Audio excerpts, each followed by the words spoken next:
மனைவி இறந்த பிறகு கணவனின் நிலைமை வயிற்றில் நெருப்பை கட்டினாற் போல் இருக்கிறது. ராமநாதனுக்கு பசியில் வயிறு போடும் எரிச்சல்தான் காதில் கேட்கிறதே தவிர கூடத்தில் ஒலிக்கும் மந்திர சத்தங்கள் அல்ல. காலையில் ஒரு விழுங்கு காஃபி குடித்தது. மணி 2 போகிறது. இன்னமும் அவருக்கு சாப்பாடு வரவில்லை. பெற்ற பிள்ளைகள் 4 பேரும் தங்கள் தாயின் திதியில் ஈடுபட்டிருக்கின்றனர். அப்பாவை பட்னி போட்டுவிட்டு எப்பொழுதோ செத்துப்போன அம்மாவுக்கு வடை பாயாசத்தோடு பரிந்து பரிந்து சாப்பாடு நடந்து கொண்டிருக்கிறது. இது என்ன அக்கிரமம்? இவர்கள் இப்படி போடும் சோற்றை அவள் சீந்துவாளோ? புருஷன் சாப்பிடாம கை நனைக்காதவடா அவ. நான் சாப்பிட்டு விட்டு போன எச்சி இலையில தான் உட்காருவா. இன்னைக்கு என்ன பட்னி போடுறேலே, நியாயமா? ராமநாதன் தனக்குள் கேட்டுக்கொள்கிறாள். வயசு கிட்டத்தட்ட 75 வயதாகிறது அவருக்கு. போதாக்குறைக்கு வியாதிகள் வேறு. பட்னி கிடைக்க முடியுமா? கிழத்துக்கு இருப்பே கொடுக்கல. உள்ள மூத்த மருமகள் லக்ஷ்மி அடுத்தவளான சுசீலாவிடம் சொல்லி கொண்டிருந்தாள். யார் பட்னி கிடக்க சொன்னது? அப்பவே அவருக்கான கோதுமை சாதம் ஆயிற்று. தயிர் விட்டு பிசைஞ்சு வாயில போட்டுக்க வேண்டியதான பிடிவாதம். வடை பாயசத்தோட தான் சாப்பிடுவீங்கிற பிடிவாதம். கழுகு மாதிரி மூக்கு வேர்க்க உட்கார்ந்து கொண்டு இருக்கிறார். இவர் என்கிட்ட சொல்லிட்டார். அப்பா அப்படிதான் குழந்தை மாதிரி அடப்பிடிப்பார். நீ எதையும் கொடுத்துடாத, அப்புறம் அவஸ்தைப்படுறது நாம தான். இவர்களின் பேச்சு ராமநாதின் காதில் விழாது. பசியினால் காது அடைக்கவில்லை. ஏற்கனவே காது மந்தித்து வெகு காலமாகிறது. சர்க்கரை வியாதி முற்றியதில் கண் இரண்டும் சுத்தமாய் அம்பேலாகிவிட்டது. சதைவற்றி வெறும் எலும்பு கூடாய் ஈர்க்குச்சி ஒடிப்பது போய் நாளாய் ஒடித்து பொட்டலமாய் கட்டிவிடலாம். அப்படி ஒரு தேகம். 60 வயசு வரையில் ராமநாதன் கஞ்சி போட்ட சட்டை போல் எத்தனை விரைப்பாக இருந்தார். அப்பொழுது மாத்திரம் இந்த சக்கரை வியாதியெல்லாம் இல்லையா? இருந்ததே. ஆனால் அப்போது மனைவி மங்களமாய் இருந்தால் இவருக்கு சர்க்கரை கூடாது என்றான பின் தானும் இவர் சாப்பிடும் உணவே சாப்பிட்டு கொண்டு அவள் இருந்த வரையில் அவருக்கு சிரமம் தெரியவில்லை. அதே சமயத்தில் நாக்கை அடக்கியான தெம்பும் இருந்தது. சும்மா சொல்லக்கூடாது. அந்த காலத்து ராமநாதன் மகா ஆசார சீலராக இருந்தார். அதேபோல் சரியான சாப்பாட்டு ராமனாகவும் இருந்தார். வீட்டில் கணபதி ஹோமமும் சத்யநாராயண பூஜையும் அமர்கலப்படும். ஒரு நாளை போல் சாப்பிட பகல் 1 மணிக்கு மேலாகும். 10-15 பேரோடு நுனி வாழை இலை போட்டு பாயாசம் வடையுடன் சாப்பாடு. ஓடி ஓடி செய்வாள் மங்களம். எல்லாவற்றையுமே ஒண்டியாய் தானே இழுத்து போட்டு கொண்டு செய்வாள். இப்படி ரசித்து சாப்பிடும் ராமநாதன் செவ்வாய்க்கிழமை கிருத்திகை நாட்களில் பூர்ண உபவாசமும் இருந்திருக்கிறார். இவர் விரத இருக்கும் தினங்களில் இவர் எதிரில் எத்தனைதான் ருசியான பண்டத்தை வைத்தாலும் ஏறிட்டு பார்க்க மாட்டார். அத்தனை வைராக்கியம். அப்படியெல்லாம் இருந்த மனுஷன் இன்று அதிரசத்துக்கும் வடைக்கும் குழந்தை போல் அடம் பிடிக்கலாமோ? ராமநாதன் உள்ளிருந்து வரும் வாசனையை நாசி நிறைய நிரப்பிக் கொள்கிறாள். நாவில் நீர் ஊறுகிறது. எத்தனை வேதம் படித்து என்ன, உபனிஷத்தை கரைத்து குடித்து என்ன, நாக்கு சபலத்துக்கு முன் எல்லாமே தூள் தூளாகிறதே. ராமநாதன் தூக்கம் பிடிக்காமல் எழுந்து உட்காருகிறார். பேசாமல் கோதுமை சோற்றை வாங்கி தின்னுவிட்டு சிவனேன்று படுக்கலாமா என்று கூட தோன்றுகிறது. அதே சமயத்தில் பிடிவாதத்தை விட மனசு வரவில்லை. இன்று நேற்றில்லை, என்றுமே அவர் வீம்புக்காரர்தான். மங்களம் இருந்தபோது கொஞ்சமாக வா திண்டாடி இருக்கிறாள். நினைத்தபோது சிநேகிதர்களை சொல்லாமல் கொள்ளாமல் அழைத்து வந்து சமைத்து போட சொல்வார். அடியே, நாளைக்கு வருஷப்பிறப்பாச்சே, போலி உண்டல்லையோ? பண்ணிட்டா போச்சு. அப்போ என் சிநேகிதன் சுப்புனையையும் பத்மநாபனையும் நம் வீட்டில் சாப்பிட வர சொல்லட்டா? சொல்லுங்களே.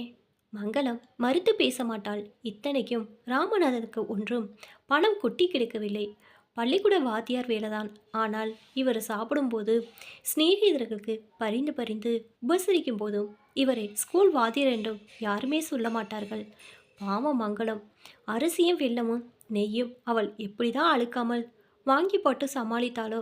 ஒரு தடவை ரசம் சரியாய் அமையவில்லை என்று 4 பேர் முன்னிலையில் மானத்தை வாங்கிவிட்டாரே. என்ன வழக்கமான டேஸ்ட் இல்லையே. ரசத்தை ஈய சொம்பதானே வச்ச. தலை குனிந்து நின்றாள் மங்களம். என்னவென்று சொல்வாள்? ஈய சொம்பை விற்றுதான் அன்றைய சமையலையே செய்தேன் என்று எப்படி சொல்வாள்? அன்றைக்கு அவள் வாங்கிய வசவு கொஞ்சம் நஞ்சம் இல்லையே. இன்று அதெல்லாம் நினைப்புக்கு வந்து ஒளியே இல்லாத கண்களில் கசிவை உண்டு பண்ண ராமநாதன் மறுபடியும் சுருண்டு படுக்கிறார். உள்ள மணக்க மணக்க திரட்டிப்பால் கிளறுவது. அம்மாடி, என்ன வாசனை! சனியா, உடம்புல எல்லா அங்கங்களும் பழுதுபட்டு போயாச்சு. இந்த மூக்குக்கு ஏதாவது ஒரு கேடு வராதோ? வயசாக இது மாத்திர ஏன் இப்படி தீர்க்கமாக வேலை செய்கிறது? ராமநாதன் அழுத்து கொள்கிறார். வாசனைகளை ருசி பார்த்தே இந்த 10-15 வருஷ வாழ்க்கையை தள்ளியாயிற்று அவர். அடுப்புல என்ன முருங்கைக்காய் சாம்பாரா? உப்பு போடல போல இருக்கே. வாசனை சொல்றதே. இப்படி சொல்வார் ஒரு நாள். ரசத்தில் கொத்தமல்லியை கிள்ளி போட்டு ரொம்ப நேரம் கொதிக்க விடக்கூடாது. பொங்கி வரச்ச பார்த்து இறக்கிடணும், இல்லைன்னா வாயில் வைக்க வழங்காது. இப்படி சில நாள் தனக்குள் முணுங்கிக் கொள்வார். எது எப்படி இருந்த இவருக்கு என்ன? இவர் சாப்பிட்றது கோதுமை சாதம், தயிர், ஒரு கப் கீரை. மற்றவ எப்படி சாப்பிட்டா என்ன இப்போ? ஓரொரு சமயங்களில் நாட்டு பெண்கள் இவர் காதுபட எரிந்து சொல்வதும் உண்டு. லோகத்தில் எதுக்காக பிறந்தோம்? எதுக்காக மாடா உழைக்கிறோம்? எல்லாம் இந்த சோத்துக்காக தானே. அதை வக்கனையாக சாப்பிடணும். சமைக்கிற பண்டத்தை வீணாக்காமல் சாப்பிடணும். நாம் சாப்பிட்றது மட்டுமல்லாமல் மற்றவளுக்கும் வயிறு நிரம்ப சாப்பாடு போடணும். உபனிஷன் சொல்கிறது, சாப்பாட்டை இகழக்கூடாது, அது விரதம். எதை நாம் சாப்பிட்றோமோ அது அன்னம். சாப்பிட்ற நாம் அன்னாதம். இதையெல்லாம் உங்களுக்கு சொன்னால் புரியாது. கிழவர் சடக்கென தன் பேச்சை நிறுத்தி கொண்டு தமக்குள் ஆழ்ந்து போவார்.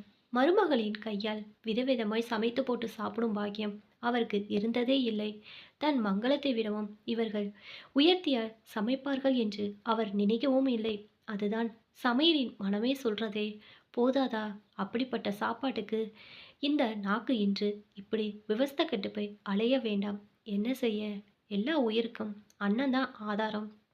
அன்னத்தாலே பிறந்த ஜீவராசிகள் அன்னத்தாலே உயிர் வாழ்ந்து கடைசியில் அன்னத்தாலேயே நாசமாகி மண்ணோடு மண்ணாய் போறதுகள்.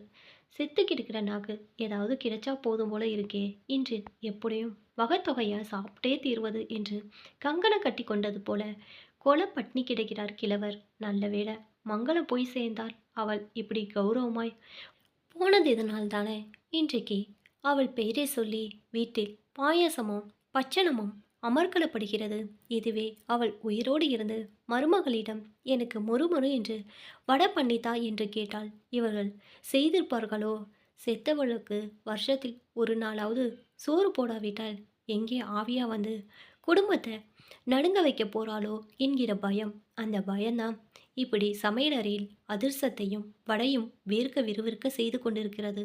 அந்த பயம்தான் மாமியாருக்கு கருவேப்பிலை துவையல் பிடிக்கும் என்று மாங்கு மாங்கு என்று அம்மியை கட்டி இழுத்து கொண்டு இருக்கிறது. அந்த பயம்தான் பிள்ளைகளை ஆஃபீஸுக்கு லீவு போட வைத்து ஈர வேட்டியும் காய்ந்த வயிறுமாய் மந்தர்களில் உச்சரிக்க வைக்கிறது. அந்த பயம்தான் தங்களை விட செல்வாக்கில் பல படிகள் கீழே உள்ள புரோகிதரை பவ்யமாய் வணங்கி அவர் சொன்னபடி எல்லாம் ஆட வைக்கிறது. நான் செத்தால் என் திதியின் போதாது இவனுங்க எனக்கு பிடிச்ச ஐட்டங்களை செய்வான்களோ? போகிறது சக்கரை வியாதியில் செத்தவனுக்கு பாயாசம் பச்சனை வச்சு திவசம் பண்ணக்கூடாதுன்னோ, பிளட் ப்ரெஷரால் செத்தவனுக்கு உப்பே சேர்க்காம சமைச்சு போடணும்னோ யாரும் எழுதி வச்சுட்டு போகலை. ஆத்மாக்களையும் இது மாதிரி டயபெட்ஸ் ஆத்மானோ கொலஸ்ட்ரால் ஆத்மானோ இல்லாமல் போச்சு. எல்லா இலவும் இந்த தேகத்துக்கு தானே தவிர ஆத்மாவுக்கு இல்லை போல இருக்கு. ராமநாதனின் வயிற்றில் தீ ஜுவாலையாய் கொழுந்து விட்டு எரிவது போல பெரிய இலை போட்டுட்டு சாப்பிடணும். சோத்தை கண்டதும் அல்பம் மாதிரி பறக்கக்கூடாது. இது என்ன வாசம்? சித்திரையா? முக்கணியும் கிடைக்குமே. இலையில் 3 பழமும் போட்டிருப்பான். அதெல்லாம் பெரியவன் இந்த மாதிரி சமயங்களே நிறக்க செஞ்சு பேரை தட்டிட்டு போயிடுவான். அது சரி, திங்கன்னு பறக்கிறியே, பல்லு எங்கே இருக்கு? மொத்தம் 4 பல்லு இருந்தால் அதிசயம். அதுவும் நீ பழச்சுளைய மெல்றப்ப சேர்த்து வயிற்றுக்குள்ளேயே போயிடும். பலாச்சுளைனா உடனே நினைப்புக்கு வர்றது வீட்டில் தேன் இருக்கோ? பலாச்சுளைக்கும் தேனுக்கும் தான் ஏர்வை. இந்த நினைப்பு வந்தவுடன் உடனே எழுந்து போய் ஹாலில் பரிமாறப்பட்டிருந்த இலைகளில் பலாச்சுளைக்கு தோய்த்து கொள்ள தேன் பரிமாறப்படுகிறதா என்று பார்த்துவிட்டு வர வேண்டும் போல் வேகம்.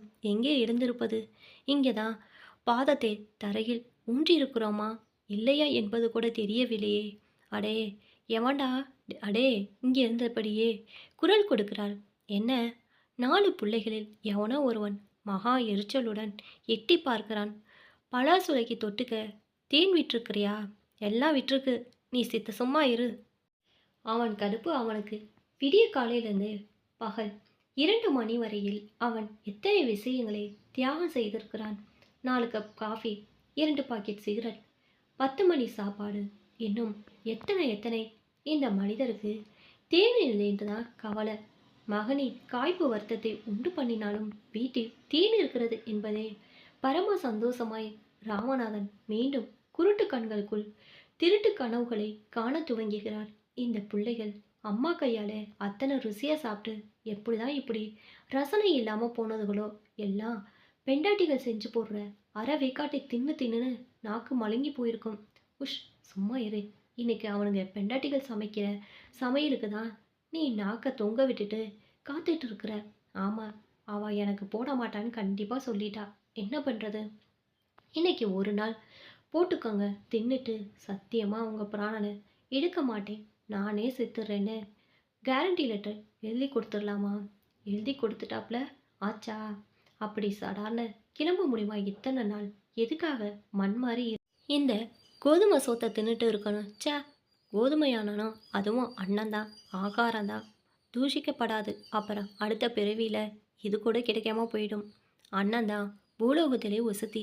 அன்னத்தால் பிராணனையும், பிராணனால் பலத்தையும், பலத்தால் தவத்தையும், தவத்தால் சிரத்தையும், சிரத்தையால் புத்தியையும், புத்தியால் மனசையும், மனசால் சாந்தியையும், சாந்தியால் சித்தத்தையும், சித்தத்தால் நினைவையும், நினைவால் சித்திர பிரகையையும், சித்திர பிரகையால் விஞ்ஞானத்தையும், விஞ்ஞானத்தால் ஆன்மாவை பெறுவதனால் அம்மாடி மூச்சு வாங்குறது. அது என்ன வாசனை? சேப்பக்கிழங்கு வருவலா? அவர் மீண்டும் பொறுமை இழக்கிறார். அந்த பக்கம் ஓடிய பேர குழந்தைகளில் சற்று பெரியவளான ஒருத்தி தன் அருகில் அழைக்கிறார். இந்தாம்மா, சாஸ்திரிகள் சாப்பிட்டாச்சா? இன்னும் இல்லை, இப்போதான் இள முன்னாடி உட்கார்ந்துருக்கா. எத்தனை நேரம், எத்தனை நேரம்? இவரது தவிப்பு இப்படி என்றால் வாசற்புற ஹாலிலோ ஒருத்தர் முகத்திலும் சுரத்தே இல்லை.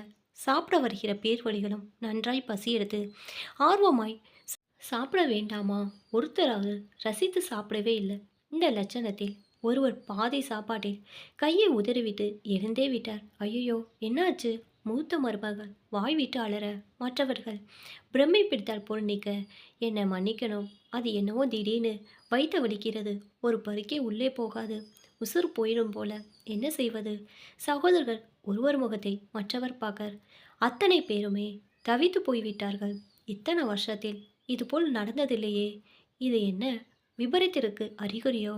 அம்மா ஏன் நம்முடைய உபசரிப்பை ஏற்றுக்கொள்ளவில்லையோ? இது ஏதோ சாமி குத்தம். அவர்கள் தங்களுக்குள் புலம்பியபடி வயிற்று வலிக்காரரே வண்டியில் ஏற்றிவிட்டு மற்றவர்களுக்கு சஞ்சலத்துடன் பரிமாற, ஏண்டா டே, இன்னும் அவ சாப்பிட்டு முடிக்கல? கிழவரின் குரலில் தெரித்த நெருப்பு அத்தனை பேரையும் சுட்டு பொசுக்க அப்பாவுக்கு வேண்டியதை போடலங்கிறத அம்மாவுக்கு வருத்தமாக இருக்குமோ? மூத்தவனின் மனசில் இந்த நினைப்பு ஓடியதும் மனைவி அவசரமாய் அழைக்கிறான். அப்பாவுக்கும் இழப்போடு, அவரும் சாப்பிட்டோம். என்னது, நாளைக்கு அவர்? நாளைய பற்றின கவலை நாளைக்கு, இன்னைக்கு போடு. நான் அவரை மெதுவாக தூக்கிட்டு வந்து முன்னாடி உட்காத்தி வைக்கிறேன். அதற்கு மேல் எதிர்த்து பேச வழியில்லாத பெண்கள் பரபரப்புடன் இலையை போட்டு பரிமாற பெரியவன் அப்பாவின் தோலை தொட்டு அழைக்கிறான். அப்பா, சாப்பிடுவாங்க. கோதுமை சாதமா? நேக்கு வேண்டாம். அப்பா சிறு குழந்தையைப் போல முறுக்கிக் கொள்கிறாள். பிள்ளைக்கே என்னவோ போல் இருக்கிறது. இல்லப்பா, இலை போட்டு எல்லாம் பரிமாறியிருக்கு. நிஜமாவா? நிஜமாதான். பாயாசம், வடை எல்லாமா? எல்லாம் தான். பலாச்சடை உண்டல்லையோ? உங்களுக்கு இல்லாதாப்பா? தேன்? நீங்கள் சாப்பிட வாங்க. வேண்டிய மட்டும் தேன் என்ன, எல்லாம் போடுறேன். கிழவர் பொக்கவாயாய் மலர அந்தரத்தி கைகளை விரித்து குழந்தை போல் சிரிக்கிறார். நான் எப்பட்றா வருவேன்? என்னை தூக்கிட்டு போயேன். இளையவன் கொஞ்சம் ஆகிருதியான தேகமுடையவன். அப்பாவை 10 வயசு பாலகனை தூக்குவதைப் போல் தூக்கிக் கொள்கிறான். தந்தை மகனின் கழுத்தை 2 கைகளாலும் கெட்டியாய் பின்னிக் கொள்கிறார். மெல்ல மெல்ல பார்த்து இறக்கடா.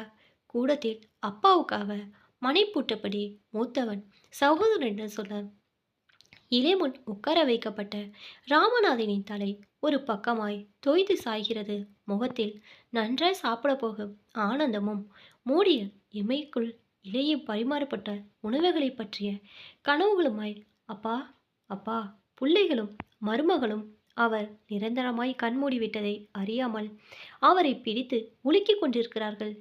இலையோரத்தில் பலாச்சுளையை நாலைந்து கருப்பு எறும்புகள் மௌனமாய் சூழ்ந்து கொள்கின்றன. உணவும் நானே, உண்பவனும் நானே.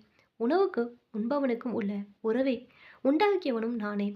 உண்பவனை உண்ணும் உணவும் நானே. உலகனைத்துமாகி அதை அழிப்பவனும் நானே. கருப்பு எறும்புகள் இரகசியமாய் தங்களுக்குள் உபனிஷத்தை முணங்கிக் கொள்கின்றவோ. ராமநாதனின் இதழ்களில் லேசான சிரிப்பு நிரந்தரமாக